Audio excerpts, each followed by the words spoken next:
Well, hello everybody. We're not here with Generation Leeds, but we are back here with the cast of Generation Leeds. It is Conor and Ian. Hello, We're back everyone. here discussing the playoff game. Obviously, Leeds United have just drawn to Norwich in, I'll be honest, Dad, what can only be described as one of the most boring games I think I've ever watched. Yeah. What did you make of that one? Well, I was. It's funny. I was actually falling asleep in there that second half. I mean, it looked like they were all on the beach already, didn't it? I mean, the strangest playoff game. I mean, from our perspective, I suppose we've got to be happiest, haven't we? Because we've come away with the draw. But Yeah. what were Norwich up to their second half? I couldn't understand where the dynamic was from their point of view. Completely confusing that. Yeah. Yeah, I know what you mean. I think it felt. I mean, you can see the Leeds players clapping the Leeds away end there, and I guess the positives are that it's a clean sheet. It's better than what we've produced. Yeah. Over the last couple of games. I guess they've got to go back to Ellen Road now, and Norwich will be thinking, it's an away game. We should have got that victory at home. But I do see this as really 50-50 at Ellen Road as well. We saw the last game where they came up, and it was tight, it was tense, and I think we know how Ellen Road's going to be. It's they've not got a great away record, but I guess neither did Blackburn or Sunderland and stuff. I think it's going to be a tetchy one at Ellen Road, isn't it? And I think maybe it's going to be more 50-50 than many think. Well, I think it is, but I mean, when you look at that game as a whole, Conor, I mean, they offered absolutely nothing, did they? I mean, they don't. Norwich, no. They don't look a team really. When you look at our form 7 or 8 matches ago, you'd have expected us to be running away with that one today. And without being unduly negative, I suppose it was a small opportunity lost. You think maybe if he'd have brought Dan James on a little bit earlier, maybe and possibly Joseph, we were calling out from that, weren't we, before the ball was even kicked this afternoon. But to me, there was an opportunity for us to go and win that match today. Didn't happen. But there's no reason why we shouldn't be going into Thursday's game thinking, we shouldn't be coming away with less than a 2 or 3-0 win there, really, because they looked absolutely nothing at all. I don't know how their player got man of the match. Don't get it. They offered nothing. Yeah, I didn't think that. I thought Firpo was really good for us. Yeah. I guess it was good that Sargent went down, didn't he? And Jonathan Rowe was taken off a little bit earlier on, which was positive for these two of their better players who potentially could be injured for that next one. But yeah, I thought Ampadu had a good game. I'll be honest, Dad, Gruev and Byram, again, just Gruev winds me up no end. He really, really does. I just think it's the easy option for him consistently. But I guess it's nil point going to Ellen Road. It's probably 70-30 for us, a better result. They've got to come up to us. They've lost already this season. They haven't scored a goal at Ellen Road. I think the only concerning thing for me, Dad, is maybe the bluntness in attack. I felt we had a few transitional moments, a few counter-attacking moments where you're looking at it and thinking, bloody hell, we've got an opportunity, and it's a pass too extra. It's a touch too much.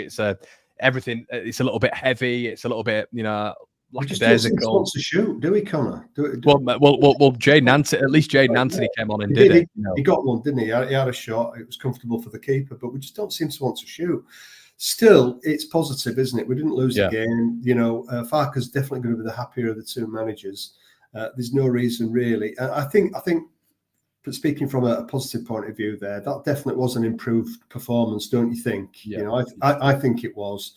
But it's a shame that didn't lead to a goal or two for us. But it was an improved performance. Let's build on that for the next game, and who knows? Get through the next game. You just don't know, dear, when it comes to a Wembley final. Hopefully, this is us starting to build up a bit more form again.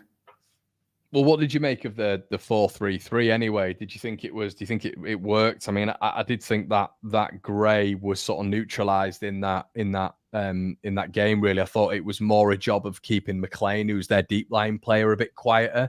And we didn't really see a lot of him, in my opinion, in that game. And I enjoyed the fact that he went to a 4-3-3, but once again, we didn't see much from Rutter either, did we? From an attacking perspective, it was very, very, very narrow. Just didn't understand Rutter up front. I really didn't. I mean, I was a bit confused by that. I mean, he can't hit a barn door from 3 yards. Rutter. He's just all over the place. It was a strange choice for Farke to play him up front. As usual, most of us, 90% of us, would have gone with Joseph up front. Anyway, at the end of the day, we didn't lose the match. They seemed to offer very little. There's no reason I think that, with just a bit more impetus in the game, we can't go forwards and win it quite comfortably on Thursday night, I feel.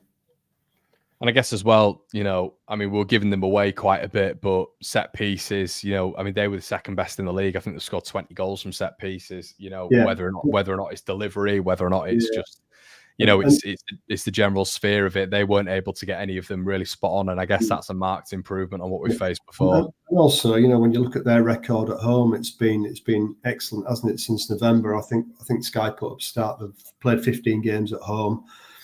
They've not lost any, and they've won 11. Right, so they are very strong at home. But honestly, it was a strange game from. Yeah, it was. It really seemed odd. I mean, was that a playoff semi-final? It's the strangest thing, and particularly from a Norwich City point of view, they had a real opportunity at home to go and I mean, I don't know, strange. It seemed like they were happy just to play out for the draw. Well, a lot of it I thought was just long. I thought everything Norwich did was long ball, and maybe that is attributed to Archie doing a job on McLean. I think Farke will probably be happy with that. And on reflection, in hindsight, it's a good job that you stop a deep line playmaker like him, because he can dictate. Unfortunately, Dad, I still think I've mentioned this before, but I'd swap McLean for Gruev any day of the week, because McLean actually looks forward, and maybe that's instruction from Daniel Farke to just keep it short, keep it tight. But we speak about this all the time. When you have those, when you have those wingers in acres of space, Dad, when you've got Nonto in acres of space and you've got Somerville in acres of space against the fullbacks, and all the players on one side of the pitch, just one switch out instead of moving a unit across and then moving their unit across, completely changes the complexion of the game, because you've got Somerville, Nonto, or whoever's on the pitch, James, Anthony, 1v1. And I find it really frustrating that in the games where it's quite tight, I feel that just that instruction is good, would be a perfect anecdote for that. But in the second half, the way they set up, it was strange, wasn't it? I mean, I've got a mate of mine staying with us this weekend, and he's a neutral, and he was watching the game, and he said, just look at the way Norwich are setting up at the back, and literally they've got 9-10 men behind the ball all the time throughout the second half, and it was easy to see that, but it's a strange tactic that Wagner's employed there. I can see exactly the same thing at Ellen Road on Thursday night. I can. And it's, there's no reason why we shouldn't be coming out relatively comfortable winners, but you can just see that replaying itself, and they'll just be holding back and playing that negative game and just hoping for that break. Do you feel it's a missed opportunity or a point game? I do. I feel as though it is a bit of a missed opportunity, because to me they just didn't look special at all. They weren't competitive. There was probably a fluffed header, I think, from Sargent, wasn't there, in the first 15-20 minutes.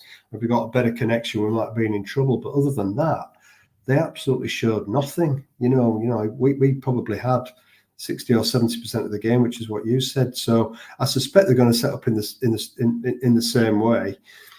Who's to say that we shouldn't set up in that way and try and catch them on the break? Well, we shouldn't play these low blocks, as they put it nowadays, and give the ball to them. I mean, I'm not quite sure whether they've got the quality to break us down, and we should have the speed quality going forward to break them down.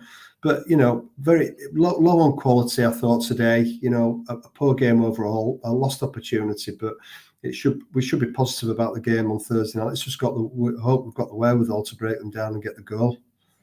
Yeah, quick thought on the I guess the balls in from corners as well. I think we just simply. I mean, we've said it all season, haven't we? But this time we saw Somerville and Gruev sort of intermittent with corners. I mean, where Gruev is actually better at delivering them against Southampton this time. It seemed a bit wayward, and there's nothing more really we can say about corners anymore, is it? It's just we know what we're going to be getting. Yeah, we do, and again, from dead ball situations, just nothing ever comes of them. I really hope that in this close season, whether we're in the Premier League or starting again in the Championship next year, it's something that he really does need to look at. He needs to employ a dead ball specialist, because it's a part of our game which we're dreadful at. And goals do come from dead ball situations, as Norwich have proven. So, we need to be way better than we are with that at the moment. We had the odd ball in there that looked quite dangerous, which is an improvement. But it's part of our game we need to improve upon.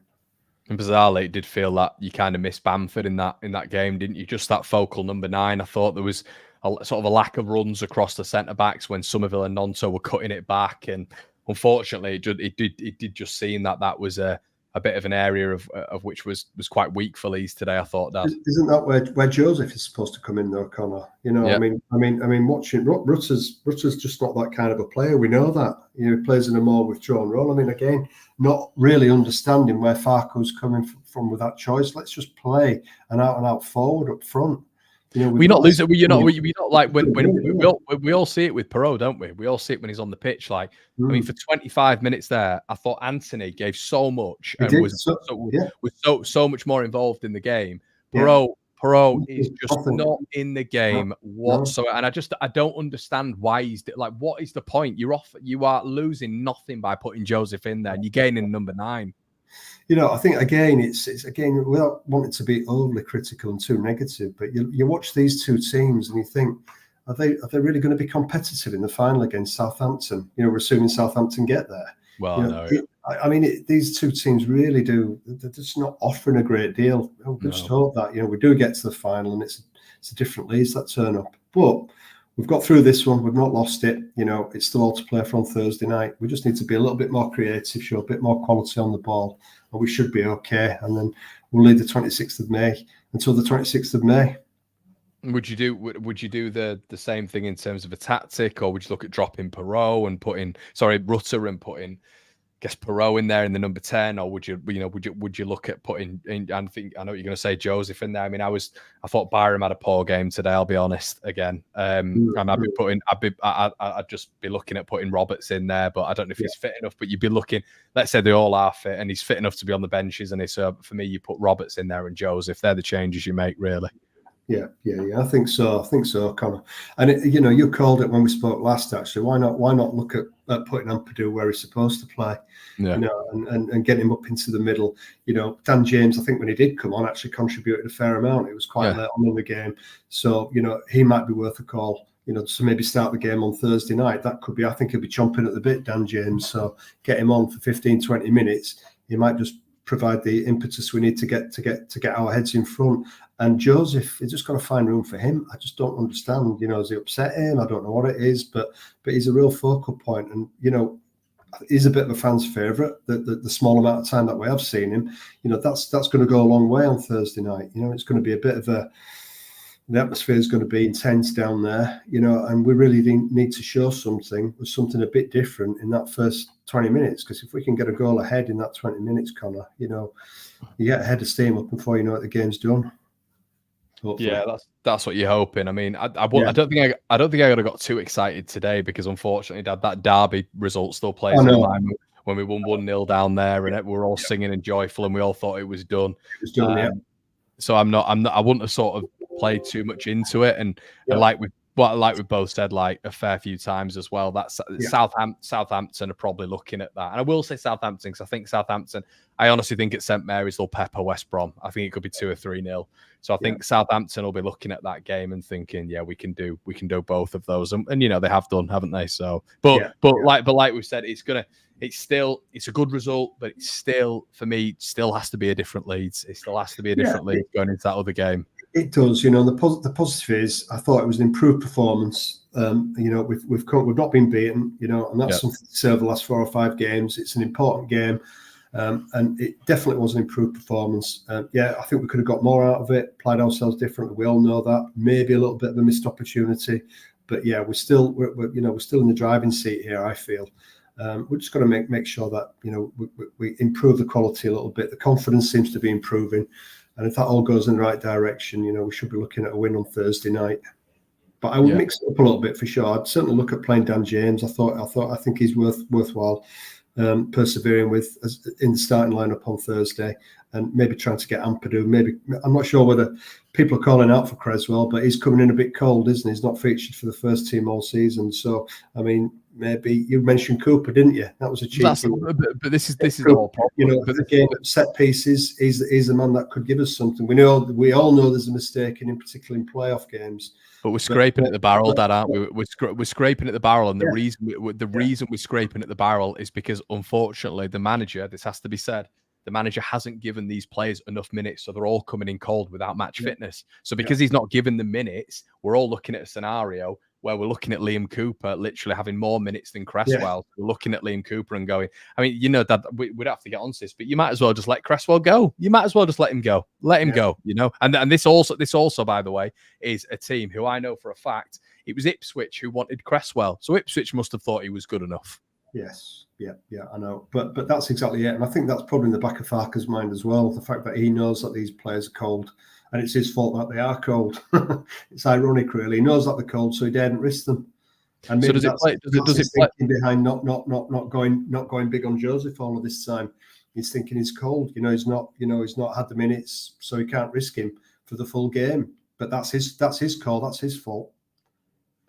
So is it all sort of? Is it sort of form out the window then for you, or are you still probably a little bit caught cold as a Leeds fan by that Blackburn result, the Sunderland result, and the Southampton result at home, of which we've not picked up a point? Yeah. I mean, it's. Oh, we have picked up a point. Sorry, 1 point. No, we haven't. But honestly, Conor, we really should be doing something against Norwich, don't you feel? Yeah, they were bad. Based on what we've just seen there, we really should be doing it. And that Nunes, we've got what player of the match? It's just an odd. I mean, to me, they weren't in it. Did we have twice as much possession?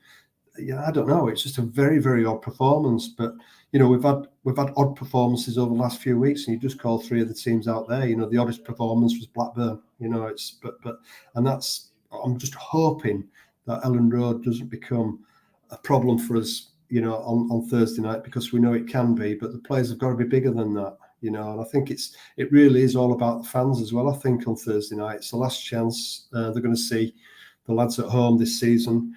And it's really, they need to be vocal and support, and try and take away some of the tension of the occasion that we inevitably get down there, and just make it, a real sort of, I don't know, festival atmosphere, and be positive, really positive towards the team. And I think if the fans can create that and be really supportive, then we're going a long way towards achieving what we need to achieve.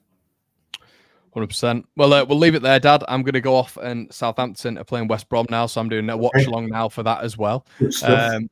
So thanks for your thoughts there, You're Dad. more than welcome. All right, Conor. Have a good one, and I'll catch up with you early next week. All right, Dad. Thanks, everybody. Make sure you like it. Bye.